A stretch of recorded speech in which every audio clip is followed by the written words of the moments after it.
여러분, 믿어지시나요? 지금은 전 세계가 열광하는 프리미어리그 득점왕이 불과 30년 전 제 가게 앞 골목에서 탱탱공을 차며 놀던 3살배기 꼬마였다는 사실을요. 저는 강원도 춘천에서 20년 넘게 작은 가게를 운영해온 평범한 사람입니다. 오늘 제가 들려드릴 이야기는 단순한 성공담이 아닙니다. 이건 차라리 미스터리에 가깝습니다.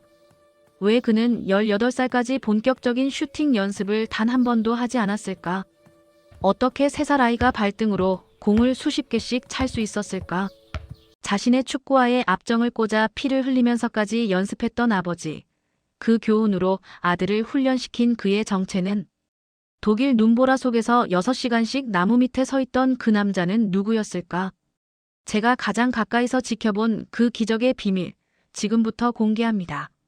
1990년대 중반, 제 가게 앞 골목에는 매일 같은 시간에 나타나는 이상한 부자가 있었습니다. 겨우 3살 아장아장 걷는 아이가 축구공도 아닌 노란 탱탱공을 발등에 올려놓고 차기 시작했습니다. 1번, 2번, 3번. 신기하게도 그 조그만 발이 공을 떨어뜨리지 않았어요. 10개, 20개, 30개. 몇십 개를 차다가 그 자리에서 공을 꼭 껴안고 잠이 들곤 했습니다. 저 아이 공 없으면 잠도 못 자나 봐요. 제가 옆집 아주머니에게 말했더니 그분이 고개를 끄덕이며 말했습니다. 맞아요. 저 집 아이는 밤에 잘 때도 꼭 공을 갖고 있어야 잔대요. 부모님한테 이불 대신 공을 잡고 있으라고 한답니다. 그 아이 옆에는 항상 그림자처럼 한 남자가 서 있었습니다. 말없이, 하지만 단 한순간도 아들의 발끝에서 눈을 떼지 않는 그 남자. 바로 아버지 손흥정 씨였습니다. 흥민아, 볼을 발등으로 대봐. 그래, 그렇게. 당시 손흥정 씨의 삶은 녹록지 않았습니다. 1990년 겨우 28살의 나이에 아킬레스건 부상으로 선수 생활을 접어야 했던 그는 막노동판을 전전했습니다. 사글세에서 컨테이너로 집이 바뀌고 그의 가장 힘든 기억은 건물 지하실 방수 작업이었습니다. 몇 년 후 제 가게에서 우연히 만난 손흥정 씨는 쓴웃음을 지으며 말했습니다. 천장이 너무 낮아서 일어설 수가 없었어요. 무릎으로 기어다니면서 고여있는 물을 퍼내는데 그걸 3일 동안 했습니다. 그때가 정말 그는 말을 잇지 못했습니다. 하지만 그런 고통 속에서도 포기하지 않은 게 하나 있었습니다. 바로 아들의 발끝을 지켜보는 것이었죠. 어느 날 저는 용기를 내어 물었습니다. 손 선생님, 흥민이가 그렇게 공을 좋아하나 봐요? 그러자 그의 눈빛이 반짝였습니다.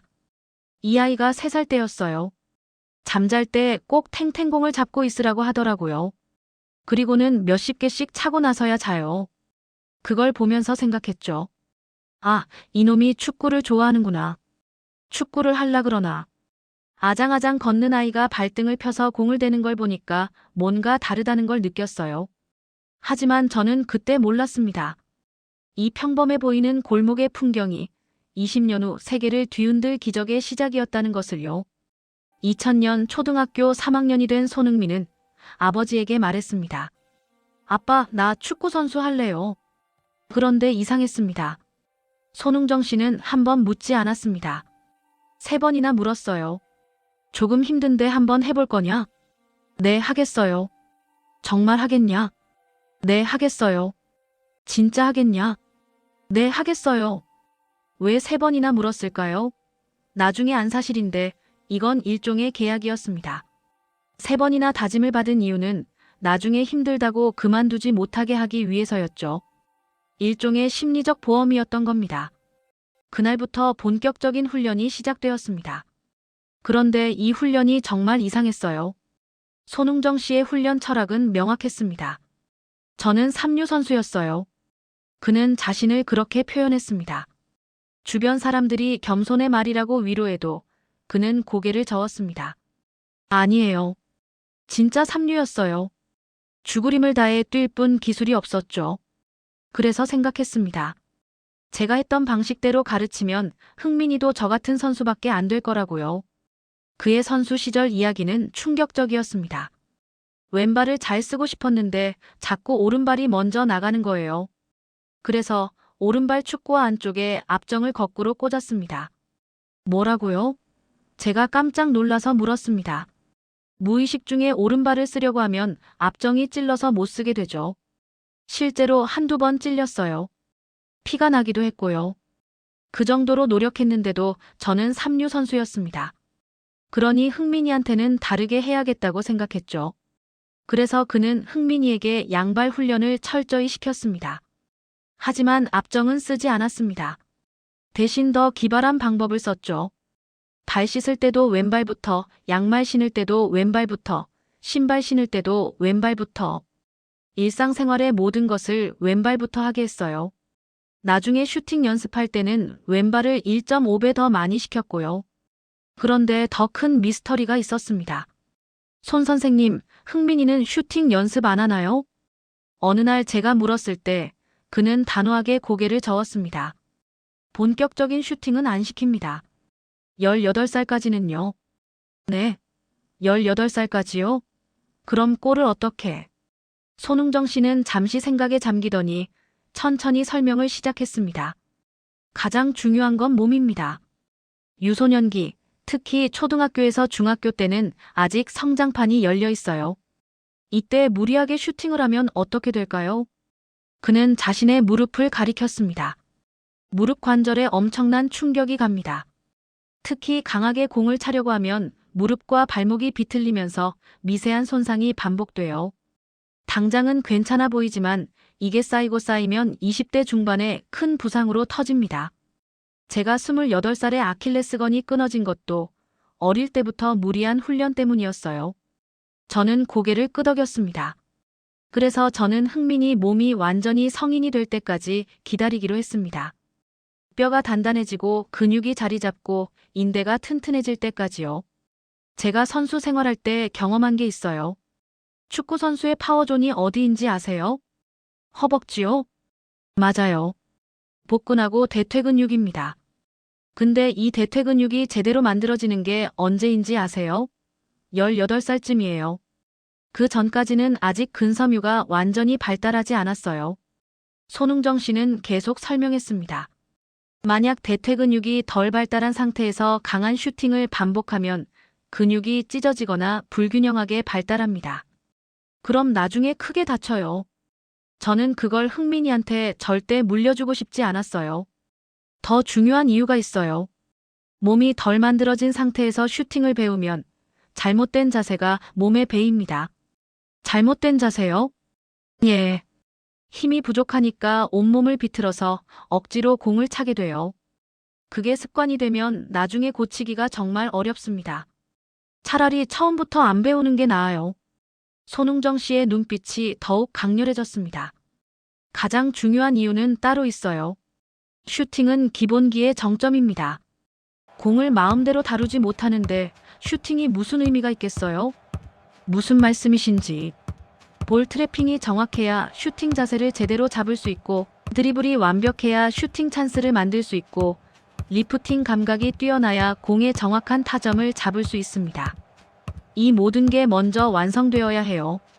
그는 비유를 들었습니다. 집을 짓는다고 생각해 보세요. 기초공사도 안 된 상태에서 2층을 올리면 어떻게 될까요?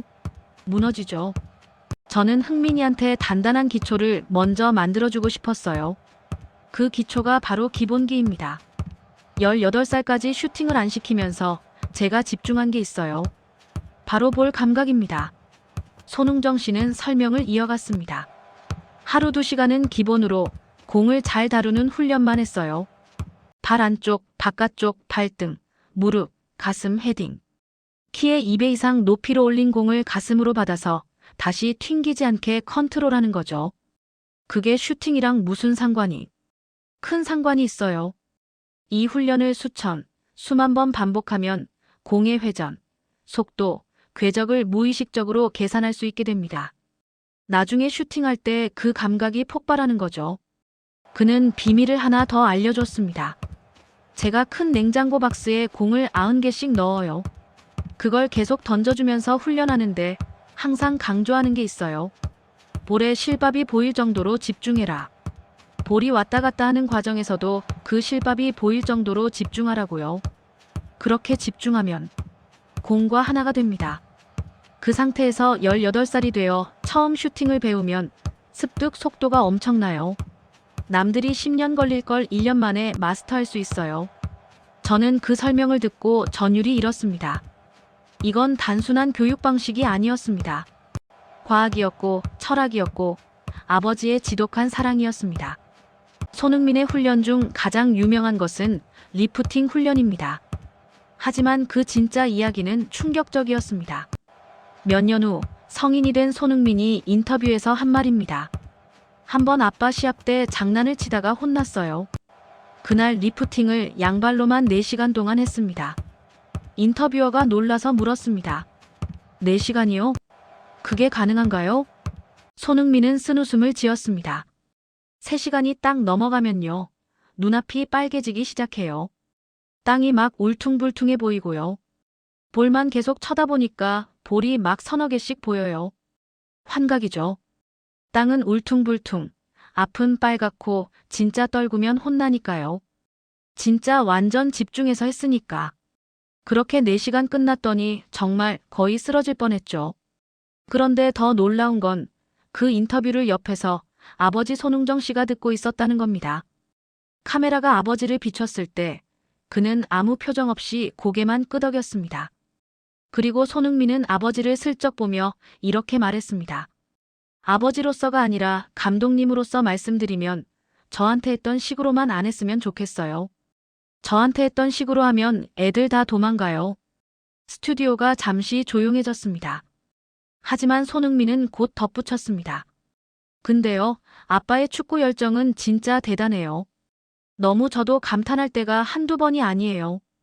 웨이트 하다 보면 제가 먼저 더 빨리 힘들어요. 60대인데도 복근이 완벽해요. 아빠 몸 정말 갖고 싶어요. 초등학교 4학년 때 일입니다. 손흥민은 형에게 이런 말을 했다고 합니다. 형, 우리 아빠는 좋겠다. 왜? 아빠는 실수해도 누가 뭐라 그러지 않잖아. 그날 아버지가 드리블 시범을 보이다가 계속 실수를 했던 거예요. 하지만 아무도 아버지를 혼내지 않았죠. 반면 손흥민과 형은 작은 실수만 해도 호되게 혼났습니다. 그때는 정말 억울했어요. 지금 생각하면 웃기지만요. 손흥민이 웃으며 말했습니다. 하지만 그 웃음 뒤에는 수없이 흘렸을 눈물과 땀이 숨어 있었습니다. 본격적인 슈팅 훈련이 시작된 건 18살 무렵이었습니다. 그런데 이 슈팅 훈련도 범상치 않았습니다.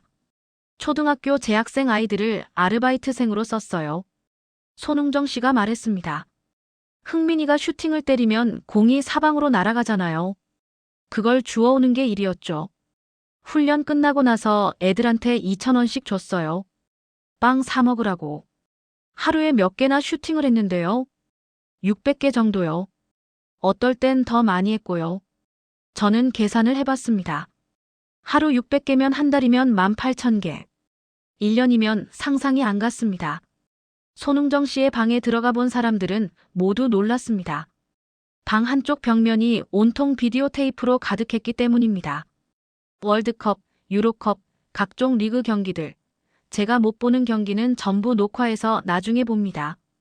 새벽에 선수들 가르치고 선수들이 오전에 자는 동안 저는 이 테이프들을 봐요. 그래서 훈련 프로그램을 짜죠. 그런데 졸리지 않으세요? 그래서 커피를 시작했어요.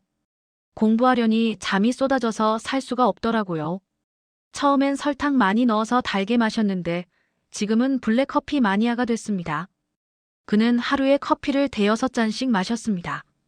그렇게 잠을 쫓아가며 세계 축구를 연구했고 그 지식을 고스란히 아들에게 전수했습니다. 여기까지가 춘천 골목에서 시작된 손흥민의 훈련 이야기입니다. 3살 때 탱탱공을 차던 아이. 18살까지 본격적인 슈팅 한 번 못 쏘고 오직 기본기만 연마한 소년. 4시간 리프팅으로 환각을 볼 때까지 집중했던 그 지독한 훈련. 그리고 그 옆에는 자신의 축구와의 압정을 꽂아가며 연습했던 삼류 선수 출신 아버지가 있었습니다. 지하실에서 무릎으로 기어다니며 물을 퍼내던 그 아버지가 아들에게는 세계 최고의 기초를 만들어주고 있었습니다. 하지만 진짜 기적은 이제부터 시작입니다. 2008년 16살 손흥민은 독일행 비행기에 오릅니다. 그리고 그곳에서 펼쳐질 이야기는 춘천 골목에서의 훈련보다 더 놀랍고 더 감동적입니다. 잠시 뒤에는 독일 함부르크의 눈보라 속에서 6시간씩 서 있던 아버지의 비밀. 18살에 처음 본격적으로 슈팅을 배워 단 한 달 만에 데뷔골을 넣은 기적, 그리고 프리미어리그 득점왕이 되기까지의 여정을 들려드리겠습니다. 구독과 좋아요 잊으셨다면 부탁드리며 다음 이야기 이어가겠습니다. 지난 이야기에서는 춘천 골목에서 시작된 손흥민의 훈련 이야기를 들려드렸습니다. 3살 때부터 탱탱공을 차던 아이 18살까지 본격적인 슈팅 한 번 못하고 오직 기본기만 연마했던 소년, 그리고 자신의 축구화에 압정을 꽂아가며 연습했던 삼류 선수 출신 아버지의 지독한 헌신 이야기였죠. 오늘은 그 이야기의 완결편입니다. 2008년 16살 손흥민이 독일로 떠난 후 펼쳐진 더 놀라운 기적의 이야기를 들려드리겠습니다. 2008년 16살 손흥민은 독일 함부르크 유소년 아카데미 테스트를 받게 됩니다. 떠나기 전 손흥정 씨는 아들에게 말했습니다. 흥민아, 아빠가 확신하는데 지금 전 세계 어딜 가도 너 연령대에서 너만한 기본기를 가진 선수는 없다. 아빠가 확신한다. 가봐라. 그런데 흥민이는 확신이 없었습니다. 독일에 가서 6개월을 보내고 돌아온 손흥민이 말했습니다. 아빠, 갈 때는 확신이 안 섰어요. 근데 가서 보니까 아빠 말이 맞더라고요. 기본기에 관한 한 어딜 가도 저만한 선수는 없었어요. 하지만 진짜 미스터리는 아버지의 행동이었습니다. 손흥정 씨도 독일로 갔습니다. 흥민이는 유소년 숙소에 들어갔고 아버지는 호텔에 묵었습니다. 돈도 없고 차도 없고 집도 없었죠. 오후에 흥민이 훈련장에 데려다 주면 저는 밖에서 6시간을 기다려야 했어요. 6시간이요? 훈련장에 카페도 없었나요? 없었어요. 함부르크는 북쪽 지방이라 겨울에는 영하예요. 비가 오거나 눈이 오면 우산도 제대로 못 써요. 바람이 너무 세서요. 그래서 운동장 옆 큰 나무 밑에 가서 서 있었죠. 왜 그렇게까지 하셨어요? 흥민이 훈련을 봐야 다음날 제가 어떤 근력 훈련을 시킬지 알 수 있잖아요. 그날 어떤 근육을 많이 썼는지, 어떤 동작이 부족했는지 봐야 맞춤형 훈련을 할 수 있으니까요. 이게 23살 때까지 거의 5년 동안 이어졌습니다. 그리고 제가 그냥 앉아서 하라고만 한 게 아니에요. 시범을 보였어요. 흥민이보다 더하면 더했지, 덜하진 않았습니다. 지금도 손흥정 씨는 60대인데 복근이 완벽합니다. 그 비결이 바로 아들과 함께했던 이 지독한 훈련이었던 거죠. 2010년 11월 함부르크 1군. 18살 손흥민의 프로 데뷔전이었습니다. 손흥정 씨는 독일 현장에 있었습니다. 아들이 교체 투입되는 순간 그의 손은 떨렸습니다. 하지만 겉으로는 전혀 티를 내지 않았습니다. 그리고 그 순간이 왔습니다. 공중볼이 넘어왔고 손흥민이 달렸습니다. 손흥민은 나중에 이렇게 회상했습니다. 처음에는 조금 당황했어요. 오프사이드인 줄 알았거든요. 이거 오프사이드면 어떡하지 하는 초조함에 일단 뛰었는데 심판이 계속 앞으로 가라고 하더라고요. 그래서 골키퍼를 봤어요. 나오고 있었죠. 그 짧은 순간에 여러 가지 생각을 했어요. 한 번에 넘겨서 슈팅을 때릴까? 옆으로 제칠까? 밑으로 찰까?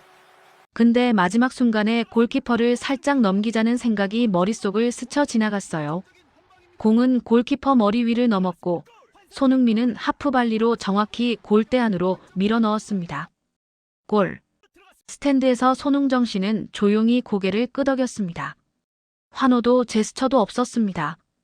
그저 마음속으로만 말했죠. 그래, 잘했다. 나중에 아버지와 아들이 그 골에 대해 이야기했습니다. 아빠, 그거 아세요? 그 높이 조절이 딱 맞아떨어진 게 리프팅 훈련 덕분이었던 것 같아요. 아빠도 그렇게 생각했다.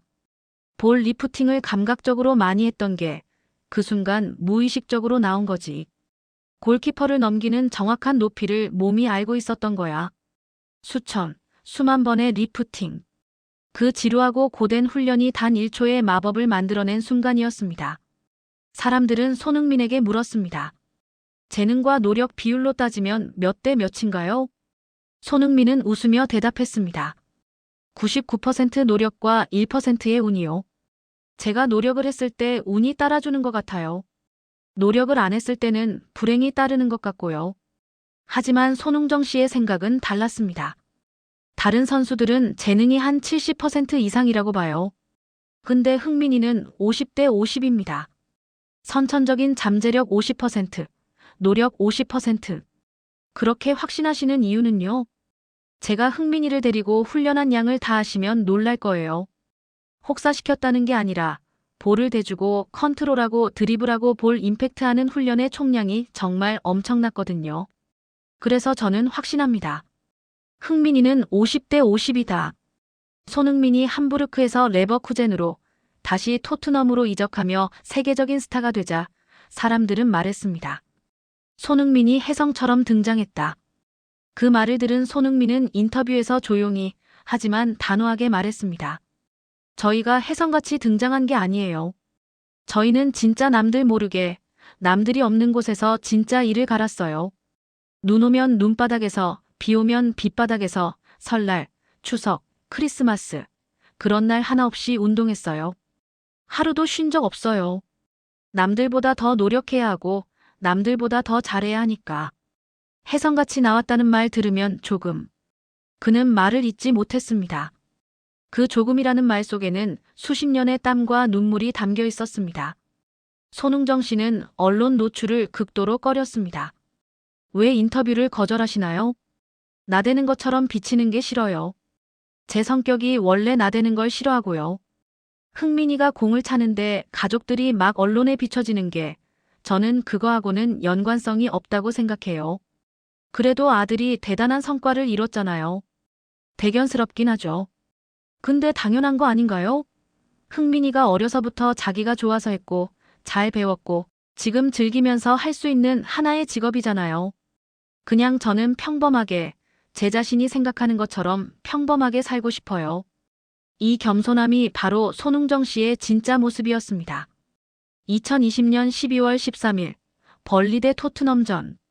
손흥민은 하프라인 근처에서 공을 잡았습니다. 그리고 달렸습니다. 한 명을 제치고 두 명을 제치고 3명, 4명, 5명. 70m를 혼자 달려가 골을 넣었습니다. 전 세계가 경악했습니다. 그 골은 FIFA 푸스카스상을 받았습니다. 역대 최고의 골 중 하나로 기록되었죠. 하지만 그 골의 비밀을 아는 사람은 많지 않습니다. 그건 18살까지 본격적인 슈팅을 하지 않고 쌓은 완벽한 기본기, 수만 번의 리프팅, 독일 눈보라 속 5년의 인내가 만들어낸 근육 기억이었습니다. 머리로 생각하지 않아도 발이 알아서 움직이는 경지. 그게 바로 기본기의 힘이었습니다. 2021-22 시즌 손흥민은 프리미어리그에서 23골을 넣으며 득점왕에 올랐습니다. 아시아 선수 최초였습니다. 하지만 손흥정 씨의 반응은 의외였습니다. 많은 분들이 흥민이를 월드클래스라고 하시는데 저는 절대 그런 생각을 해본 적이 없습니다. 왜요? 득점왕인데요. 정말 하루를 살아도 얼음판 걷듯 돌다리 두드리듯 살고 있어요. 이건 하늘이 주신 기적 같은 기회예요. 겸손하게 이거는 젊은 시절 잠깐 우리한테 주신 기회이기 때문에 은퇴하는 시기를 1년이라도 늦추면서 정말 집중해서 하루하루 살아야 한다고요. 이 말 속에는 임무하려면 필요근우, 사람이 멀리 보지 않으면 가까이 근심이 있다라는 그의 철학이 담겨 있었습니다. 2022년 11월 월드컵을 불과 2주 앞두고 손흥민에게 악몽이 찾아왔습니다. 챔피언스리그 경기 중 안면골절 부상을 당한 것입니다. 의사들은 말했습니다. 월드컵 출전은 어렵습니다. 하지만 손흥민은 포기하지 않았습니다. 저는 월드컵에 어떻게든 가야 돼요. 1%의 가능성만 있어도 저는 갈 준비가 돼 있어요. 그는 잠잘 때 빼고는 계속 얼음찜질을 했습니다. 붓기를 최대한 빨리 빼기 위해서였죠. 수술 날짜를 앞당겨서 받고 마스크를 착용하고 월드컵에 출전했습니다. 이것이 가능했던 이유는 어린 시절부터 몸에 밴 철저한 자기관리와 정신력 때문이었습니다. 2024년 손흥민은 10년을 함께한 토트넘을 떠나 LA 갤럭시로 이적했습니다. 마지막 경기 후 토트넘 홈구장은 그를 향한 함성으로 가득 찼습니다. 많은 팬들이 눈물을 흘렸고 손흥민도 울컥했습니다. 떨리는 목소리로 그는 말했습니다. 안녕하세요, 여러분, 소니입니다. 저를 잊지 않았으면 좋겠어요. 정말 놀라운 10년이었어요. 믿을 수 없을 만큼 멋진 10년이었습니다. 그저 감사하다는 말을 하고 싶어요. 팬들이 돌아와. 토트넘으로 돌아와. 라고 외쳤습니다. 저는 항상 여러분을 가장 먼저 생각할 거예요. 항상 여러분과 함께 할 겁니다. 이곳은 영원히 제 집입니다. 영원히 제 집이에요. 절대 여러분을 잊지 않을 거예요. 이 겸손함과 인성은 어디서 나왔을까요? 바로 춘천 지하실에서 무릎으로 기어다니며 물을 퍼내던 아버지의 모습을 보며 자란 결과였습니다. 손흥민 성공의 진짜 미스터리, 그 답은 무엇일까요? 특별한 재능, 50%만 맞습니다. 혹독한 훈련, 50%만 맞습니다. 진짜 답은 미련할 정도의 꾸준함과 멀리 보는 지혜였습니다.